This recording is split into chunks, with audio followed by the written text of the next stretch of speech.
সৌন্দৰ্য বৃদ্ধি কৰাৰ গোপনীয় উপায় আপুনি ধুনীয়া হ'বলৈ আৰু মানুহৰ মুখৰ উজ্জ্বলতা আনিবলৈ বিচাৰে নেকি যিসকল দেখিবলৈ সৌন্দৰ্যময় নহয় তেওঁলোকে এতিয়া নিৰাশ হোৱাৰ কোনো প্ৰয়োজন নাই সৌন্দৰ্য চৰ্চাৰ কেইটামান গোপন কৌশল ব্যৱহাৰ কৰি আপুনি এতিয়া 100% সহজতে প্ৰমাণ পাব ধুনীয়া হ'বলৈ আৰু মুখমণ্ডল উজ্জ্বলতা আনিবলৈ আপুনি ব্যৱহাৰ কৰিব পাৰে এই 7টা গোপনীয় টিপছ ধুনীয়া হ'বলৈ আৰু মানুহৰ মুখৰ উজ্জ্বলতা আনিবলৈ সকলোৰে ইচ্ছা বিশেষকৈ নাৰীসকলে সৌন্দৰ্য বৃদ্ধি কৰি মুখৰ উজ্জ্বলতা আনিব বিচাৰে প্ৰকৃততে মানুহৰ সৌন্দৰ্য মুখমণ্ডলত নাথাকে যদিও সৌন্দৰ্য অন্তৰত থাকে অন্তৰত থকা সৌন্দৰ্যহে আটাইতকৈ গুৰুত্বপূৰ্ণ তথাপিতো কিন্তু বাস্তৱ সমাজত পুৰুষৰ সৌন্দৰ্য ধন আৰু চাকৰিত জোখা হয় আনহাতে নাৰীৰ সৌন্দৰ্য ৰূপেৰে জোখা হয় বিশেষকৈ ৰূপৰ লগতে গাৰ ৰঙলৈও লক্ষ্য কৰে মানুহৰ ঠক সহজে সলনি কৰা সম্ভৱ নহয় যদিও ধুনীয়া হ'বলৈ অন্তত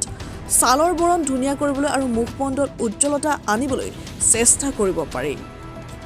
ছালৰ বৰণ আৰু মুখৰ উজ্জ্বলতাৰে দেখিবলৈ ভাল নলগাজনক সৌন্দৰ্যময় ৰূপত সজাই তুলিব পাৰি গতিকে যিসকল দেখিবলৈ সৌন্দৰ্যময় নহয় তেওঁলোক নিৰাশ হোৱাৰ কোনো প্ৰয়োজন নাই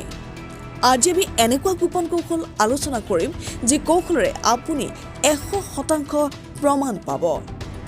বিশেষকৈ আপোনাৰ ছালৰ বৰণৰ সলনিৰ লগতে মুখমণ্ডলত দাগ নোহোৱা কৰি তোলাৰ লগতে মসৃণ কৰি তুলিব পাৰিব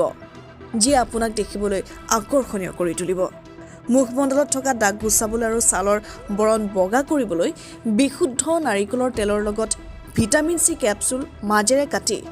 নাৰিকলৰ তেলত 2-3টা তিয়াই থৈ দিয়ক আৰু নিয়মীয়াকৈ তাক ব্যৱহাৰ কৰাৰ ফলত এমাহৰ ভিতৰত আপোনাৰ মুখৰ দাগ নোহোৱা হৈ পৰিব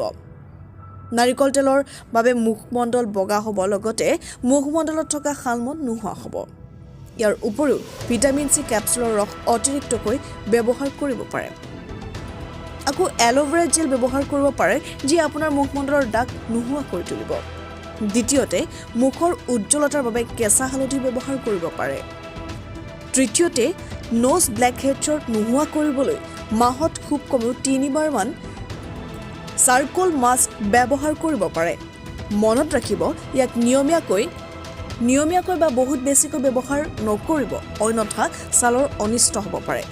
চতুৰ্থতে মুখৰ উজ্জ্বলতাৰ বাবে গ্লিচাৰিন ব্যৱহাৰ কৰিব পাৰে আকৌ এফটিটিউড ডিপ মিল্ক ক্লিনিং ব্যৱহাৰ কৰিব পাৰে তাৰোপৰি জয় হানি আলমণ্ডছ ক্ৰীম আপোনাৰ ছালৰ বাবে সৰ্বোত্তম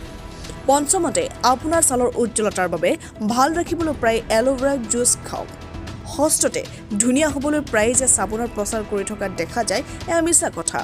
অভিনেত্ৰীসকলে ধুনীয়া হ'বলৈ চাবোন ব্যৱহাৰ নকৰে তেওঁলোকে এইবোৰ এইবাবেই দিয়ে যে সকলোৱে তেওঁলোকৰ দৰে হ'লে তেওঁলোকক কোনে চাব প্ৰকৃততে ছালৰ সৌন্দৰ্যৰ বাবে বেচন হালধি মিহলাই তাক পানীৰে পনীয়া কৰি গা ধুৱে ইয়াৰ উপৰিও আপুনি গালত বিলাহী ঘঁহিব পাৰে চকুত তিয়হ লগাব পাৰে আকৌ সবাতকৈ গুৰুত্বপূৰ্ণ নাৰিকলৰ পানীৰে মুখ ধুলে ভিটামিন পোৱা যায় যাৰ ফলত মুখৰ উজ্জ্বলতা আহে সপ্তমতে গাখীৰত ঠাণ্ডা বৰফ তিয়াই মুখত খুলিলে গালখন কোমল হয় ইয়াৰ উপৰিও ছালৰ উজ্জ্বলতাৰ বাবে আটাইতকৈ ভাল চাবোন এশ্বুৰ চপ হালদি চন্দন কান্তি বডি এতিয়ালৈ মুখ উজ্জ্বলতা দাগ নোহোৱা পৃষ্ঠা মসৃণ আৰু বগা হোৱা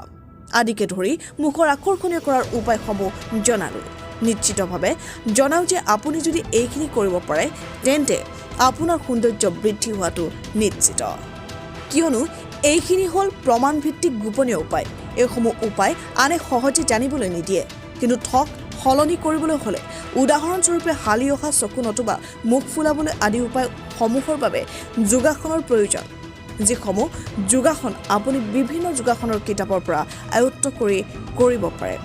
ঠিক তেনেদৰে ক্ষীণ হ'বলৈ সঘনে মুড়ি খাওক আজিকালি বজাৰত শকত হ'বলৈ বা ক্ষীণ হ'বলৈ বিভিন্ন আয়ুৰ্বেদিক ঔষধ পোৱা যায় যিসমূহ আপোনাক উপকৃত কৰিব news desk report the news hour